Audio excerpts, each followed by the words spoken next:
Australia has a long history of being a natural fibre producer. After 200 years of sheep production, the wool industry is still one of our most economically important industries.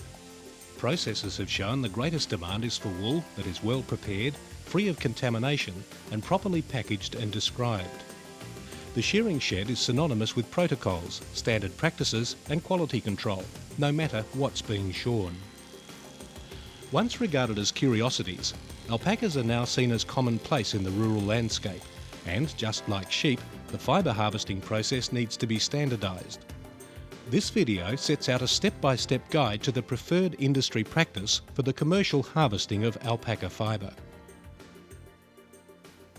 We'll look at why the need to standardise, shearing shed layout, shearing shed hygiene, yarding up and sorting, leg restraints, an introduction to the handpiece, cutters and combs, the role of workers in the shed, the shearer, the roustabout, the sweeper, the recorder, the handlers, floor shearing, pre-sorting, fibre sampling, classing, grid sampling, packaging and labelling, table shearing, post-shearing care, sharpening combs and cutters.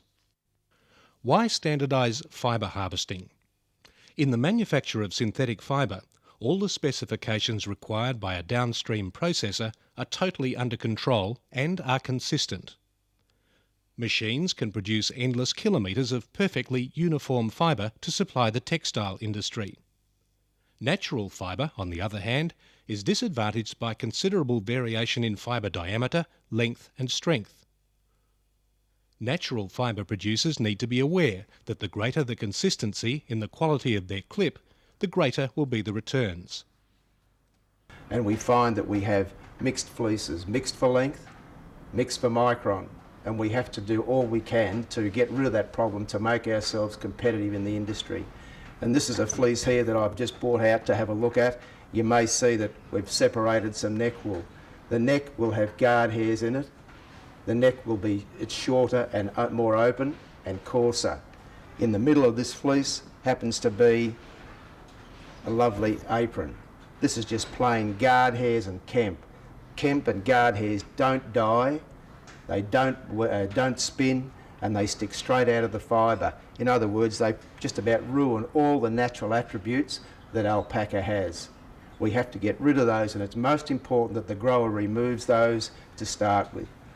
The other problem we have is second cuts. This may not seem to be a big problem, but when these are processed, that just goes straight out the door, under the table. It is just a loss, a dead loss. So, to maximise returns to growers, it's imperative that alpaca fibre is harvested and classed consistently. This can be done by reducing as much medulated fibre as possible, keeping second cuts to a minimum. To start with, we'll look at shearing shed layout. Having a practical shed for shearing is fundamental to making the process of harvesting fibre simple, safe and efficient. The difference between a bad shed design can mean the difference between a smooth operation and chaos. For small numbers of alpacas and people owning pets, sheds are preferable to outdoors, but for larger commercial growers, they are essential. Ideally, sheds should be large enough to cater for a shearing area and a fibre handling area. If you don't have the personnel or the skills to class as the fleece arrives from the shearing area, you'll need to at least make provision to store the fibre and class it at another time. When planning the layout of a shed, you'll need to consider the flow of people working in the shed, the flow of animals in and out of it, a catch pen as close to the shearing stations as possible, exit doors for shorn animals as close to the shearing stations as possible, 2 shearing stations for each shearer. Congestion leads to accidents and inefficiencies. Exits must remain unobstructed. Power leads are easy to trip over and should be hung from the roof. Shearing areas can be wooden floors, bare concrete, boards on concrete, or even vinyl tarpaulins. Fibre tends to stick to canvas, and definitely don't use polypropylene covers because of contamination. This shed uses tough vinyl-covered foam mats. Shearing can be a physically demanding activity. Some aids worth considering are knee pads, particularly for the roustabout. Lower back supports for handlers and shearers, and back aid slings for shearers. An up-to-date first aid kit should also be easily accessible in the shed. Shearing shed hygiene. Yards, shearing areas and classing areas need to be kept free of baling twine. Fertiliser and feed bags should never be used in a shearing shed, not even for rubbish. Cigarette butts, loose wire, foreign objects. In fact, anything that's not alpaca fibre must be cleaned up. Nail clippings are a contaminant. Do not vaccinate, trim teeth or trim feet at shearing time. Yarding up and sorting. Yarding up is an important part of the shearing process. Alpacas are sorted for colour and age before entering the catching pen. Also, alpacas should be kept in a feed-free area for a few hours prior to shearing to allow for emptying out. Two things to remember. Lighter is shorn before darker, and younger is shorn before older. Hukayas and suris should be shorn separately. White fleeces that are contaminated with darker fibres are a much bigger problem than the other way round. The same goes with coarser fibre getting into fine fleeces. But if things are done properly, cross-contamination of different fibres should not occur. Leg restraints. Keeping the alpaca in a firm but manageable position is necessary for the safety of both the shearer and the alpaca. Each restraint is made from about 6 or 7 metres of 10mm braided nylon rope. The leg loop section will use about 3 metres, plus about 4 metres of pull-up rope. Spreaders are usually 500 or 600 mils long, made from timber or PVC pipe with 4 holes drilled in them. The rope is arranged so you end up with 2 loops, and you simply place the loop up over the first major joint of each leg. Pulleys will help with the straining up of the ropes, but shackles can also be used. Make sure the anchor points are solid and that they're higher off the floor than the length of the spreaders. Otherwise the spreaders will catch on the floor when it comes to turning the alpaca. Rope loops should not be crossed over. If this happens, release the tension and make the ropes parallel before retightening. Introduction to handpieces, cutters and combs. The Heiniger electric handpiece comes with 1 comb and 1 cutter. The cutter is driven by oscillating yokes or chicken's feet on the front of the handpiece.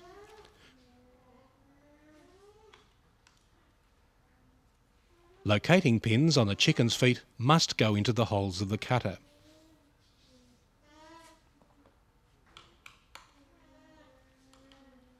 The comb locates under the head of the screws.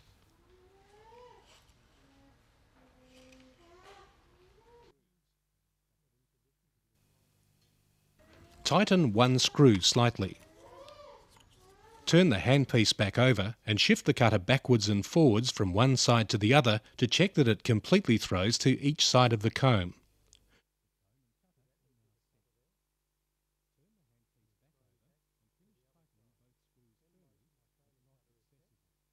The comb and cutter are now set. Turn the handpiece back over and finish tightening both screws firmly, but not excessively.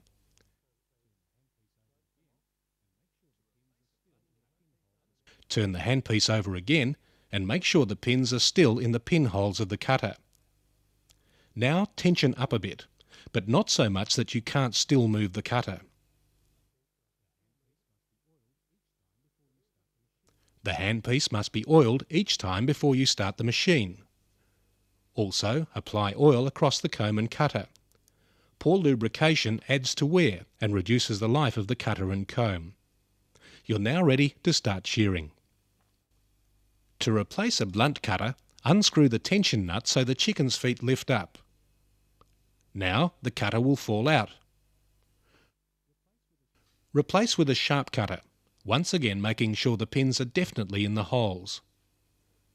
Now tension up a bit. Another squirt of oil to the hole and the cutters, and you're ready to shear again. The electric Heiniger handpiece comes with an ovina comb, which is a straight-toothed comb.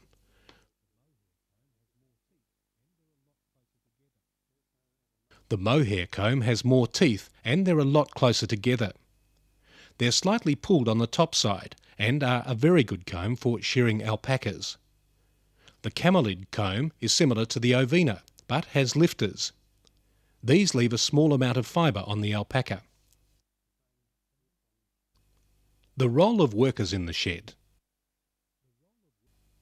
The most efficient shearing sheds are those where everyone in the shed knows their job and sticks to it. Obviously, if it's a small operation with only a few alpacas, people will pitch in where required. But where there are larger numbers, shearing will slow down dramatically if things aren't organised, and this can add significantly to costs if you're paying workers by the hour. Confusion leads to accidents.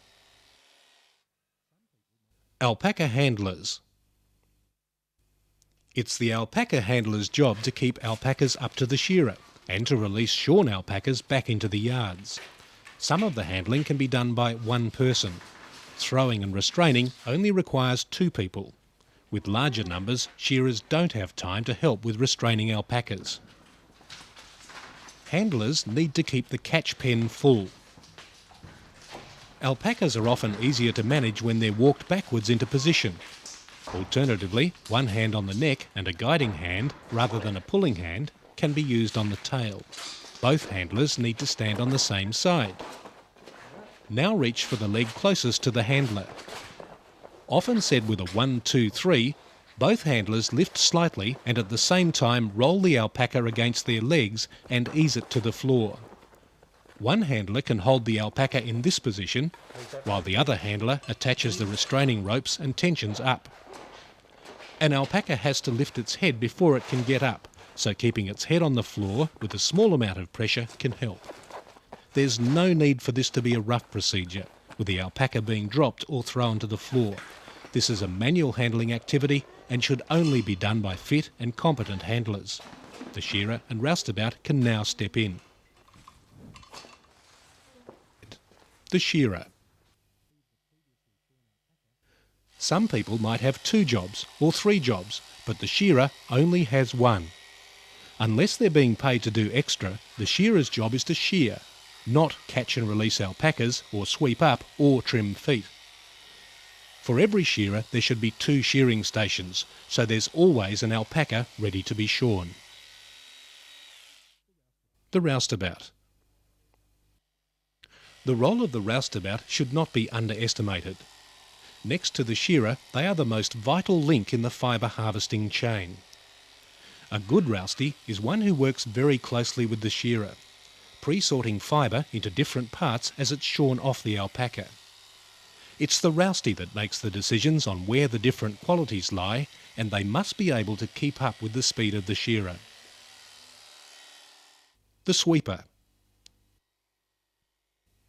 Having a dedicated person cleaning away rubbish fibre ready for the next alpaca is important. Air blowers should not be used because they can blow rubbish fibre into good fleeces. Brooms or vacuum cleaners should be used. Fleece paddles are handy for gathering good fibre as well as rubbish. The recorder, often done by the same person who's the sweeper. If you're planning to have objective measurements done on your fleeces, you'll need to record which fleece belongs to which animal. The recorder may even document the total fleece weight cut for each alpaca. Floor shearing. There are many ways to shear an alpaca. This method only requires one person with the alpaca, and that's the shearer. Whether shearing starts with a front leg or with a back leg, the principle of keeping guard hair out of the fleece and second cuts to a minimum remains the same. Although the alpacas in this video are being shorn well out of season and the staple length is unusually short, the following technique is the same for all alpacas. First up is the right foreleg and then open up the belly fleece.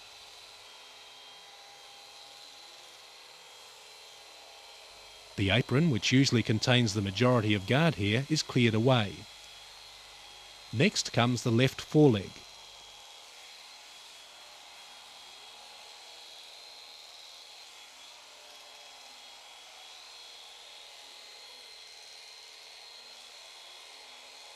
The neck fibre is shorn off and the front of the alpaca is now finished.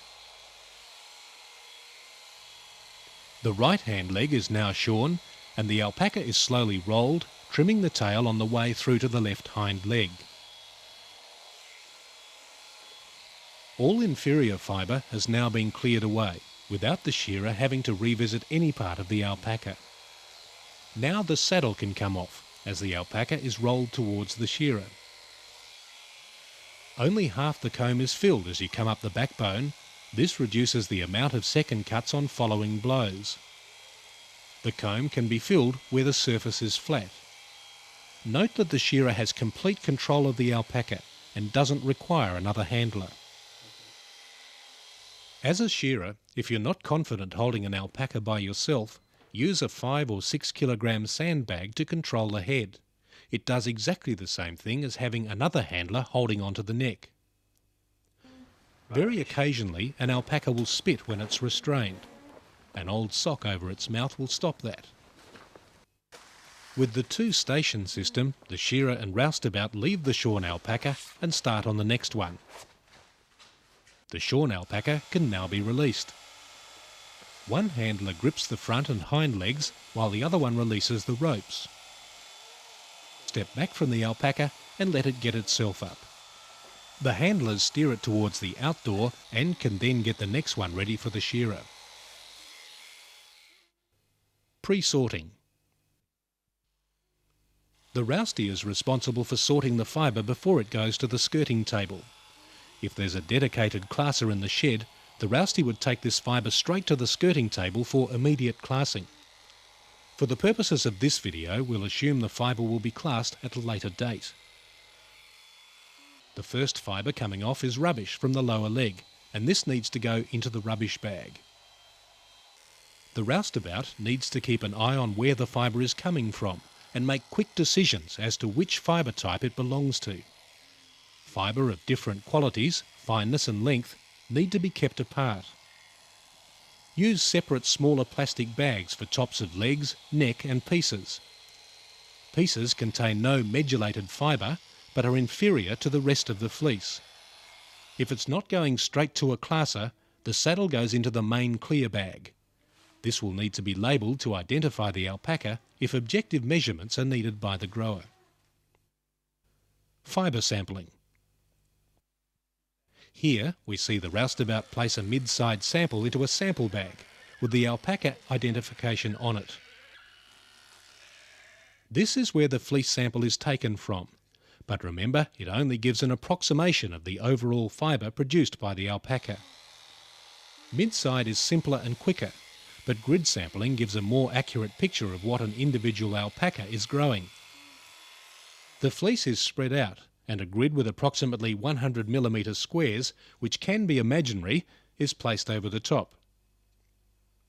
Staples are then taken from within each square and combined for testing.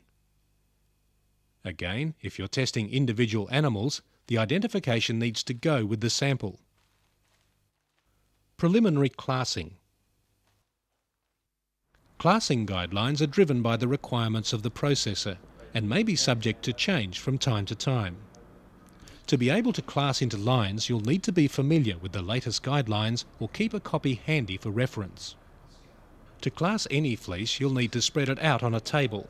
Slotted or mesh tables are best, as they allow any second cuts and dirt to fall away as the fleece is being handled. This is where you can go back and skirt any obvious guard hair or inferior fibre that doesn't match the rest of the saddle.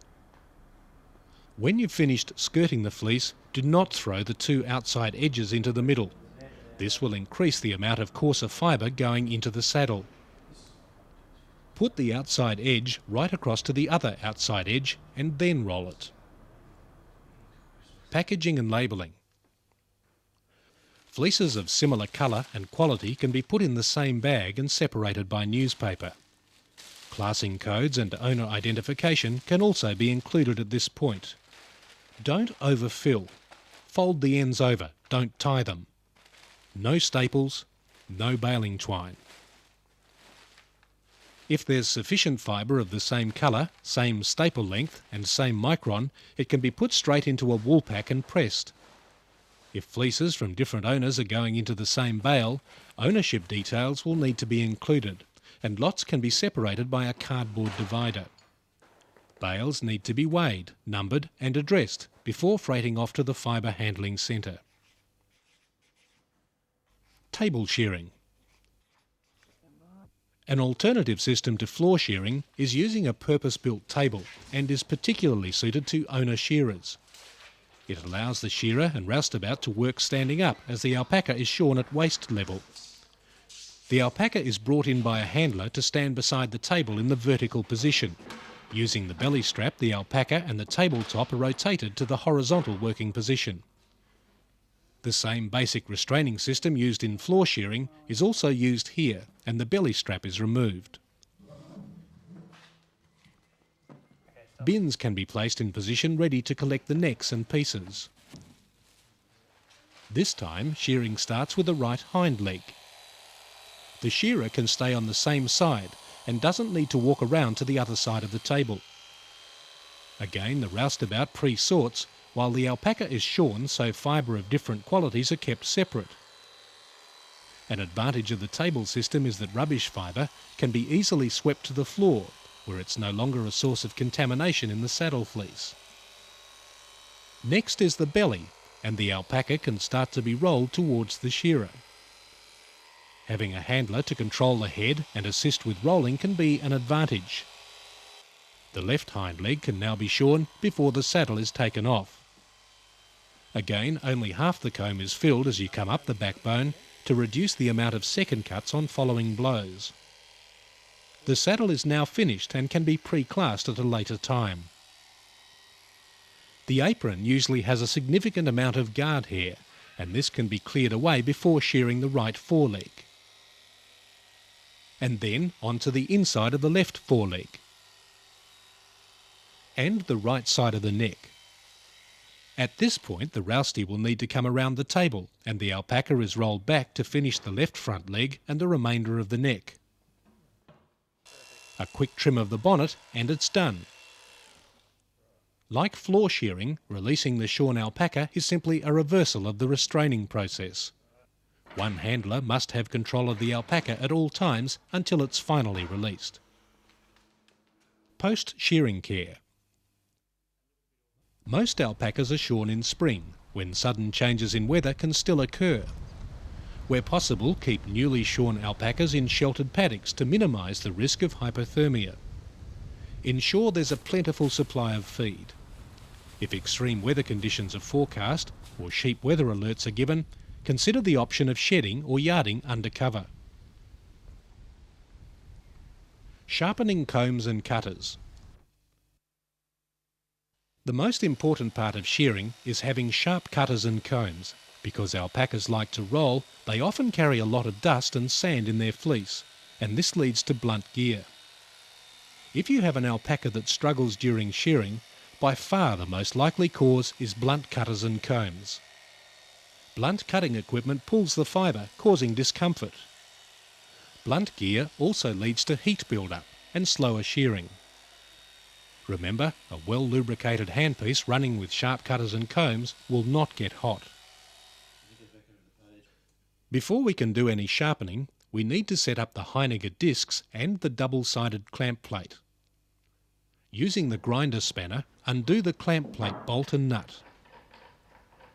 Separate the clamp, discs, bolt, nut and the two washers. Make sure the discs and clamp plate are dry and completely free from any foreign matter. If it's needed, clean the discs and clamp plate. but only with warm soapy water and a scrubbing brush, and allow to dry. Don't use any petroleum-based solvents when you're cleaning the discs. Put one of the washers on the clamp plate bolt and put one disc over the clamp plate bolt, grinding side up. If you're doing this on a cement floor, use a towel or cloth so the underside or boss of the discs aren't damaged. Place both discs grinding side up. Shake the glue bottle vigorously. Using about 20 mils, apply glue to both discs around the middle of the grinding side and spread evenly with the back of your hand or a brush so it leaves your fingers free of glue. Cover the entire surface of both discs. You'll need to work quickly in warm weather as the glue can set early. Be careful not to use too much glue because the emery will lift and bubble. While the glue's still wet, put the fine emery, smooth side down, over the clamp plate bolt and let the smooth side of the emery rest on the glue. Don't spin or twist the emery on the glue because this will also cause bubbles or lifting. Put the clamp plate over the clamp plate bolt and let it rest on the emery. Don't put anything else, such as rubber or newspaper, between the emery and the clamp plate. Put the coarse emery over the clamp plate bolt with the grinding side down and let it rest on the clamp plate. Put the other disc over the clamp plate bolt, grinding side down, and let it rest on the emery. Put the other washer over the clamp plate bolt, followed by the clamp plate nut, and tighten with the grinding spanner. Don't hit the spanner with another object, only use your hands to tighten. If emeries are square, you'll need to trim the excess around the clamp plate. Allow to set for a minimum of an hour before separating discs, and allow to dry completely for at least another hour. Check the disc by lightly tapping the emery and listening for a hollow sound where the emery hasn't stuck to the disc. Don't grind on a disc if the paper hasn't stuck in places. Heiniger double-sided clamp plates must have 2 discs to clamp properly, even if you're only gluing one emery at a time. Check the boss and flange of the disc and check the grinder for any foreign matter such as excess glue. Place a disc carefully onto the grinder, followed by the washer and then the nut, and tighten with the grinder spanner. We now need to set up the grinder to grind combs. The pendulum pins will need to be in the up position. Attach the comb to the pendulum pins and hang the pendulum from the hanger. Adjust it so the heel of the comb hits the disc first. With the heel of the comb just touching the disc, adjust the pendulum hanger to make the tip of the comb to be 1.5 mils, or a match thickness, away from the paper. The grinder is now set. Remove the comb from the pendulum, making sure you keep the pendulum pins to the up position. And put the grinder gauge on the pendulum pins, making sure that the smallest end is nearest the grinder shaft. Place the comb on the pendulum pins on top of the grinder gauge. Place the comb on the disc where you will finish your grind, preferably with no teeth off the disc. Now adjust the length of the pendulum up or down until the long line on the gauge runs through the centre of the motor shaft. Tighten the pendulum adjusting screw and remove the comb and the gauge from the pendulum. The pendulum length is now set. Emery sparks can cause serious eye injuries. Always wear safety goggles when you're grinding. It's important to grind in a balanced position. If you're right-handed, your right foot should be forward and it should be in line with your right shoulder and in line with the pendulum. For grinding combs, use the disc with the coarse emery. Turn the grinder on and hold the pendulum with the knuckle of your index finger directly under your thumb, like this. Now land the comb onto the disc. Using good, very firm pressure, move the comb from the inside to the outside. Take the outside 3 teeth of the comb past the edge of the disc. This is very important because it ensures the paper is worn down evenly. Grind back as close to the centre of the disc as possible. On a Heiniger grinder, grind until you hit the washer. it's very important to use all the emery.